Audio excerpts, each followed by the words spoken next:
It's time, ladies and gentlemen, for Win a Home right here on Afternoon Express. This is the show where we are giving away an apartment at the prestigious Valdevie Estate in the Cape Winelands worth more than 3 million rand. And today, we continue the inspiration for our design contestants and you at home.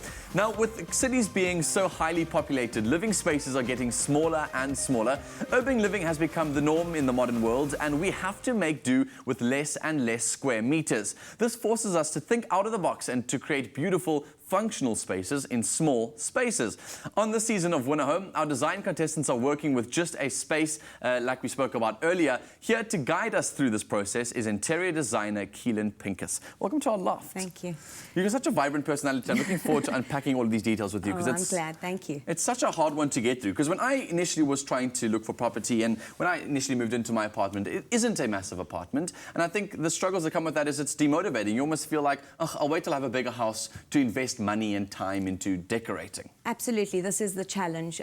Often people find it very intimidating when they've got a small space. And the challenge with this is saying, I need to make my small space as functional as possible. Okay. So I think that the importance here is marrying design and functionality. And so one can be really creative and really smart with the way one, utilizes one space. In duplexes before, we have used, in small apartment duplexes, we've used underneath the staircase as a wine rack cellar, as a little bar, maybe put in a small office desk, So one can really be quite clever. Creative. Yeah, very creative in the way in which one uses one space. I like that you say that it's a clever thing that you've got to think quite innovatively about, because when I first stepped into that apartment, I had no idea even where to begin. Do I start investing loads of money, because it's expensive, loads of money in furniture? Do I paint the walls? Do I buy a table? Where do we begin, and what can we do to make small spaces look bigger? Well, first and foremost, I think the biggest problem that people have is when they go into the store, they see things that they love, and what they don't realize is that item may not fit into their space. True, yeah. So the best advice that I could give someone is go to the store, see which pieces of furniture that you really love, and then what you do is you get the dimensions of that item, come home into your space and actually take masking tape and create a blueprint of that dimension amongst your thing. That way you will know if your coffee table doesn't fit, if you've bought a couch that's going to be too big, and then one can also, be quite creative, in the photo. Sorry, there was just one there. Before that one, we use ghost chairs are really quite useful when decorating small spaces. It really creates. You can see through them; they don't feel like Absolutely. they take up space. Just be smart, and then you marry that with a solid wooden table, and then one creates warmth. Opposed to a feeling of emptiness. Great idea. That's a great suggestion. And what about wall colours? Because colour can make a space look incredibly small or incredibly big. What are some of the colours that we can use that make a space look bigger? Well, we never ever as a designer say stay away from any colour specifically. We all like colour. I really love colour. But I think when it comes to your major walls, your big walls, I would say tend to go for a white wall. White creates a feeling of space, brightness, airiness, and then rather to use your accent walls in colour, if one would like, and then rather to keep your palette of your furniture quite neutral, and then to accessorise with colourful cushions, use vases that are colourful. One can be quite creative with colour in other ways.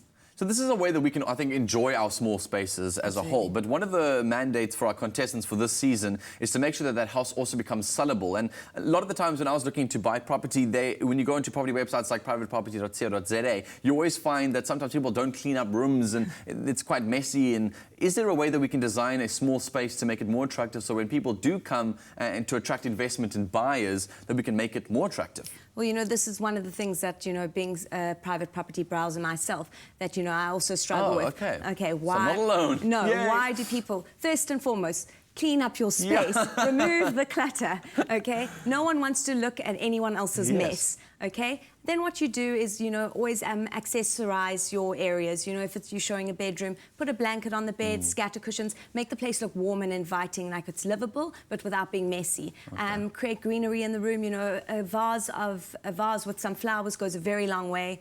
And then, just get rid of the mess and make the home look stylish and magazine ready. Awesome. So I think everyone's getting excited about that, because there's lots of tidbits of information that you've shared now. But I also want to understand the work that you've done in small spaces, because maybe people can relate to the work that you've done because you are an expert. I mean, people always think that, oh, these guys always say it, but they've never done it themselves. You have done it. Talk us through some of the apartments you've done. Well, one of my favourite, most recent apartment is a block apartment, which is a big developer, and we did a show apartment for them, and because it needed to be ready for a magazine within a week, we obviously had to buy furniture off showroom floors, Yes. and this was obviously very challenging but very exciting. It actually gave a really good insight into the furniture that is available in Cape Town in South Africa, and one really had to, we had to work really quickly, and so that was very exciting, a lot of fun. Are these some of the images that we've got now? So exactly. So talk us through this. What have you done here to make the space look bigger? So, for example, the kitchen was a palette that we already had. I mean, it was all white, and we've just accessorized with a little bit of color. Nice.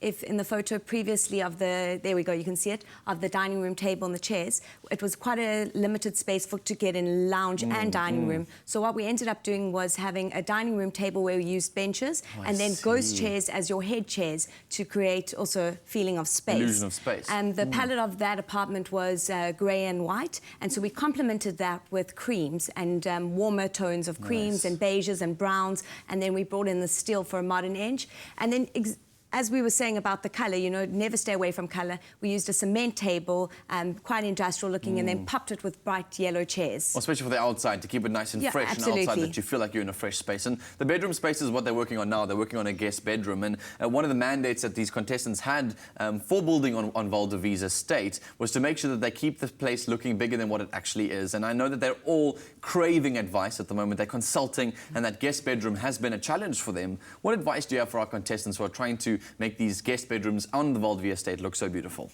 I think with a guest bedroom, one really doesn't want to clutter a bedroom at all. So I would say keep your linen nice and white and fresh. Have a headboard that's built into the space. Side tables, when one's got limited side table space, one can use pendants from the ceiling instead. Good idea. So that you free up your sides next to your bed. One can be really quite inventive with the way one uses their bedroom space. Sure, this is great advice. I'm even taking a little bit of notes. I hope our Okay, contestants good. are too. Keenan, thanks for joining us in the loft. Nice to be with you, thank you. It's so cool to get this kind of advice. This is my favourite thing about having Winner Home right here on Afternoon Express. Now, living in small space doesn't mean it can't be designer chic and also decorated beautifully. So get some inspiration and do let those smaller spaces keep you back. Well, particularly, don't let them keep you back, but instead let them inspire you. So this is Winner Home right here on Afternoon Express, where our 3 young, talented design contestants gradually transform 3 properties at Val de Vies Estate using finishes provided by Caesarstone and Plascon. Judging their work is the renowned team from Arc Interiors, as well as Anne Result from Plascon and Simon Bray from Private Property. But most importantly, we are giving away one of the completed apartments worth more than 3 million rand to one lucky viewer in our grand prize competition. Yes, we're giving it away, and it's worth more than 3 million rand, and entering cannot be any easier. All you have to do is visit privateproperty.co.za now for all of those details. Winner Home is proudly brought to you by Private Property in association with Nedbank. Now, after the break, things are getting cheesy, as they always do with me in the kitchen, as we're putting our finishing touches on our 4-cheese pasta. Don't go anywhere.